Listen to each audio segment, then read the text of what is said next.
I know Wombat and I have both been playing the biggest new release this week, And Balan Wonderland. Yeah, Wonderworld. Wonderworld. Balan Wonderworld. It is that, and I always think it's something else because why would you name it Wonderworld? I've been saying Wonderland too. My kids, Elliot says Wonderland, but it's Balan Wonderworld. They were kind enough to send me a code for this game.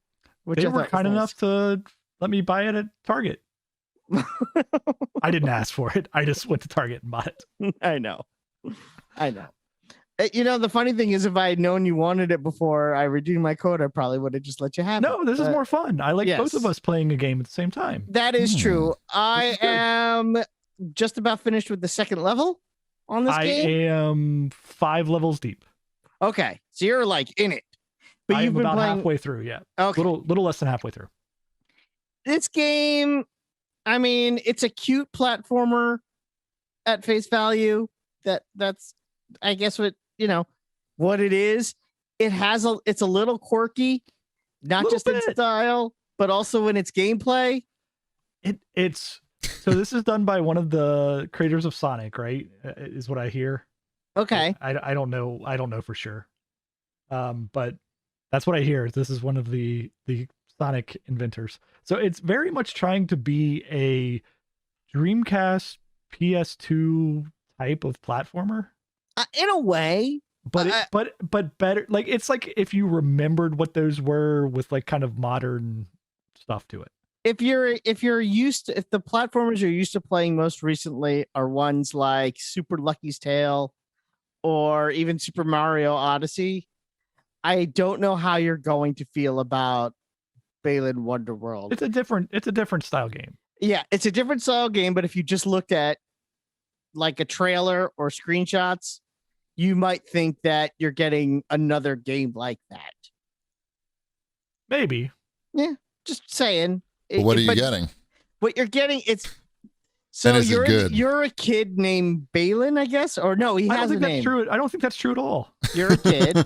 You're a kid. Yes, you got you're that part. A kid. Right. His name is not Balan. No, that's, I think that's the guy in the top hat. I think Balan is the top hat guy. That's the top hat guy. He has a name too, and I forget what it is.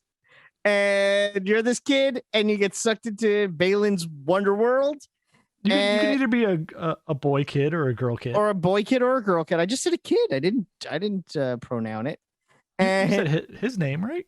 Oh, did I say his name? I don't know. Doesn't matter. What's your pronouns, Wombat? When you're talking about, I'm playing as the boy, so I'll say Wonderland character. It's tricky. And you get sucked into this world, and you have to collect different color drops and also statues to unlock more of this machine and also more of the world to collect more statues. And you're basically every level is based around a love of a hobby, basically, that somebody has that they've lost for some reason. And the first one is, say, farming, for example.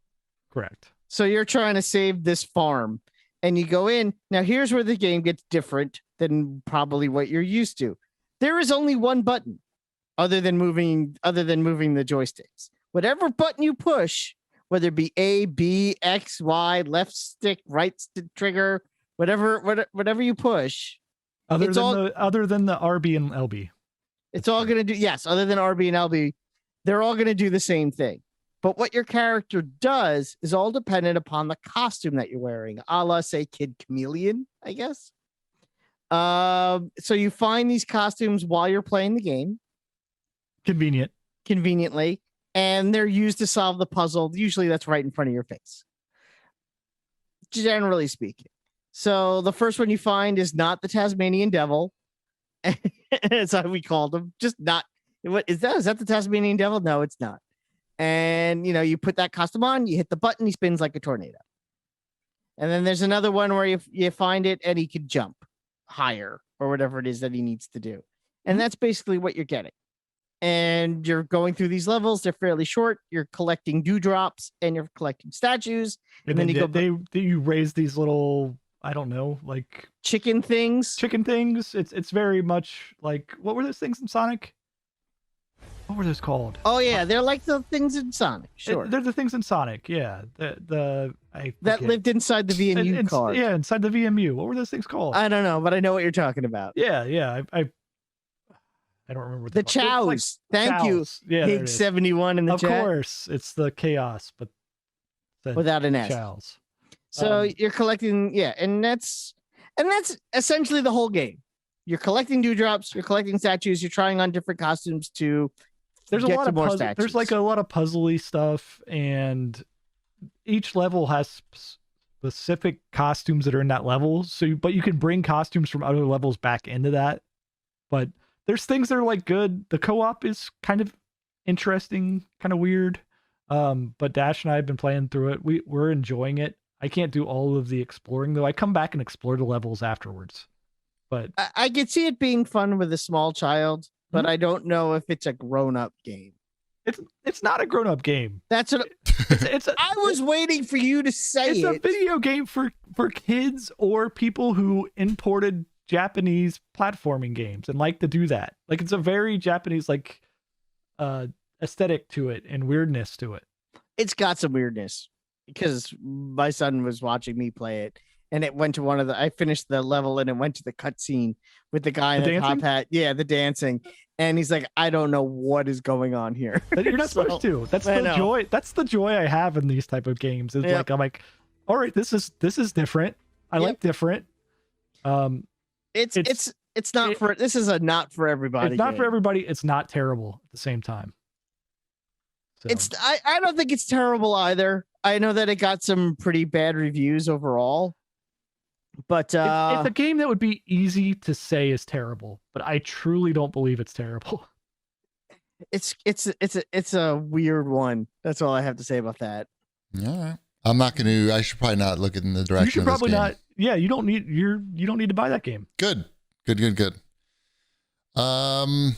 Where else? What else we got for new releases? Anything? There's a lot of games here. Did you pick up the DLC for Immortals: Phoenix Rising? I saw that. You know what? Came out with more. It looks good. That's the worst part. It's a totally different. It's like a different game. Yeah, it's not Greek mythology now. What is it now? It's Eastern. It's I want to say, is it Chinese mythology? I don't know. I think they went with China. I say Asian. Asian, yeah. Yeah, I saw that it was like they emailed me about it, as Ubisoft does when I play their games. They keep emailing me about it, and yeah, so I saw it was an entirely new thing, and I'm like, man, they are making a lot of Immortals. This is a lot of this game. They had big plans for Immortals, and they have to execute them now because they thought, I don't know, why not? I mean, it looks kind of cool, but I know. But at the same time, I'm looking at it going, but it's just gonna be the same stuff that I already did for 40 hours and decided that was enough. That's what makes it so interesting. I'm like, is this how long? I don't know how long it takes to do this either. But again, it's like a whole different, it's a different map. It's different outfits. It's a different world. It's different characters. It's completely different than the regular game. And I'm like, that's so interesting for $15 for something that almost looks like it could have been a sequel. But at the same time, you have to figure all the mechanics are exactly the same. Are going to be exactly the same. I know, it's very weird. I didn't get it. Did you, anyone interested in It Takes Two? I saw a lot of people were interested in that one. Is that the game about divorce or something? Yeah. That's why I'm not good on that front. Yeah. The part I read a little bit of a review, and it was, I think maybe it was on Polygon, where it was talking about there was a scene where you were basically, you shrink down to different like small sizes. So Honey, I Shrunk the Kids type thing. But then it also had the like your kids' stuffed animals coming to life. Okay. And there was basically a scene where you were murdering your kid's favorite stuffed animal to get their attention. And the game's also about divorce. It's good parenting right there. I'm like, I think we're probably out on this no matter how good it is. I don't think I'm going to convince Gretchen that this is what we want to have as a good time. Yeah, I agree. I'm sure the game's fine probably, but I don't know. It sounds a little heavy for right now. Yes, definitely. Everything is heavy enough in real life. Point taken. What else?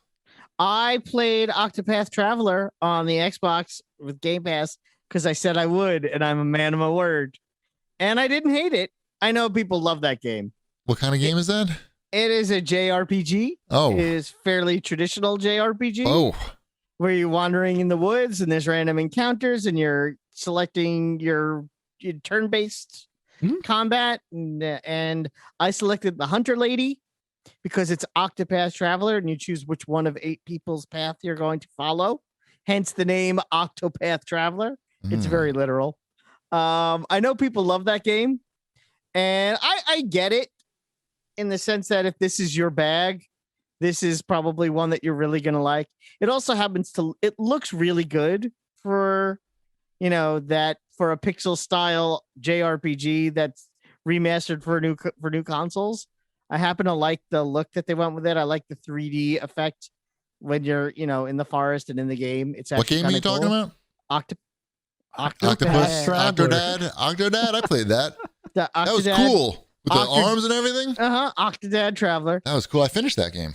Yeah, and I mean, it is what it. There are no surprises. Lots of text. Lots of chatty. Right. I played some of it on Switch, and it is good. I was enjoying it, but then I started playing something else, and I haven't gone back to it. Yeah. What path did you choose? Not Hunter Lady. It's literally been I don't know, almost 2 years. Thief Man, Hunter Lady. Probably Thief Man. You see. Was there somebody with a bow? Hunter Lady or Thief Man? Hawkeye. Thief Man is who I chose. Anything but else? There's 2 Hawkeyes in it, so perfect. I'm gonna get it then. Anything else for new releases? We still have so much more stuff to get to. No, there's nothing else. We'll keep going. There's so much new releases. We can keep going.